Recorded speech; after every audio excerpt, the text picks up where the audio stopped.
Indian premier ಲೀಗ್ನ 20ನೇ ಪಂದ್ಯವು 5 ಬಾರಿಯ champion Mumbai Indians ಮತ್ತು royal Challengers Bengaluru ನಡುವೆ ನಡೆಯಲಿದೆ. ಮುಂಬೈನ ವಾಂಖೆಡೆ ಕ್ರೀಡಾಂಗಣ ಈ ಪಂದ್ಯಕ್ಕೆ ಆತಿಥ್ಯ ವಹಿಸುತ್ತಿದೆ.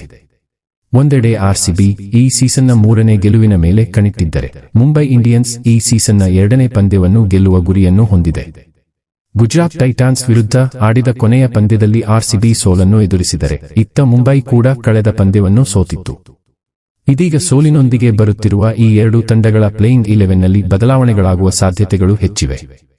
5 ಬಾರಿಯ ಚಾಂಪಿಯನ್ ಮುಂಬೈ ತಂಡ ಇದುವರೆಗೆ ಆಡಿರುವ 4 ಪಂದ್ಯಗಳಲ್ಲಿ 3ರಲ್ಲಿ ಸೋಲು ಕಂಡಿದೆ. ಬ್ಯಾಟ್ಸ್ಮನ್ಗಳು ಉತ್ತಮ ಪ್ರದರ್ಶನ ನೀಡಲು ಸಾಧ್ಯವಾಗದೇ ಇರುವುದು ಮುಂಬೈ ತಂಡದ ಸೋಲಿಗೆ ಪ್ರಮುಖ ಕಾರಣವಾಗಿದೆ. ಸೂರ್ಯಕುಮಾರ್ ಯಾದವ್ ಮತ್ತು ರಯಾನ್ ರಿಕಲ್ಟನ್ ಬಿಟ್ಟರೆ ತಂಡದಿಂದ ಮತ್ಯಾರೂ ಅರ್ಧಶತಕ ಸಿಡಿಸಿಲ್ಲ. ಇದು ತಂಡದ ಕಳಪೆ ಬ್ಯಾಟಿಂಗ್ಗೆ ಹಿಡಿದ ಕೈಗನ್ನಡಿಯಾಗಿದೆ.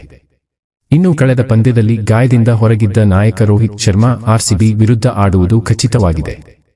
ಆದಾಗ್ಯೂ ಅವರ ಕಳಪೆ ಬ್ಯಾಟಿಂಗ್ ಕೂಡ ತಂಡಕ್ಕೆ ತಲೆನೋವಾಗಿದೆ.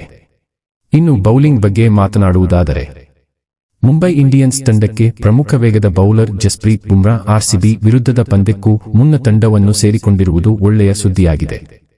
ಅಲ್ಲದೆ ಅವರು ಆರ್ಸಿಬಿ ವಿರುದ್ಧ ಕಣಕ್ಕಿಳಿಯಲಿದ್ದಾರೆ ಎಂಬುದನ್ನು ಮುಖ್ಯ ಕೋಚ್ ಖಚಿತಪಡಿಸಿದ್ದಾರೆ. ಹೀಗಾಗಿ ಬೋಲ್ಟ್ ಜೊತೆಗೆ ಬುಮ್ರಾ ಸೇರಿಕೊಂಡರೆ ಮುಂಬೈ ಬೌಲಿಂಗ್ ಬಲಿಷ್ಠವಾಗಿ ಕಾಣಿಸಿಕೊಳ್ಳಲಿದೆ. ಆರ್ಸಿಬಿ ವಿಷಯದಲ್ಲಿ ಹೇಳುವುದಾದರೆ, ಮುಂಬೈ ತಂಡದ ಬ್ಯಾಟಿಂಗ್ನಲ್ಲಿರುವ ದೌರ್ಬಲ್ಯದ ಲಾಭ ಪಡೆಯಲು ಆರ್ಸಿಬಿ ಪ್ರಯತ್ನಿಸುತ್ತದೆ.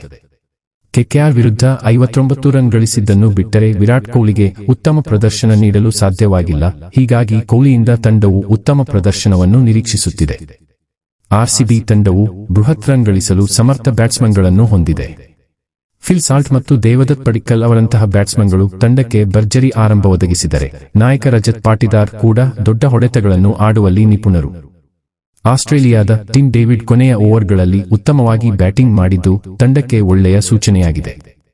ಆರ್ಸಿಬಿ ತಂಡ ಜೋಶ್ ಹ್ಯಾಜಲ್ವುಡ್ ಮತ್ತು ಭುವನೇಶ್ವರ್ ಕುಮಾರ್ ಅವರಂತಹ ಬಲಿಷ್ಠ ವೇಗದ ಬೌಲಿಂಗ್ ದಾಳಿಯನ್ನು ಹೊಂದಿದ್ದರೂ ಸ್ಪಿನ್ನರ್ಗಳು ಇನ್ನೂ ಉತ್ತಮ ಪ್ರದರ್ಶನ ನೀಡಲು ಸಾಧ್ಯವಾಗಿಲ್ಲ.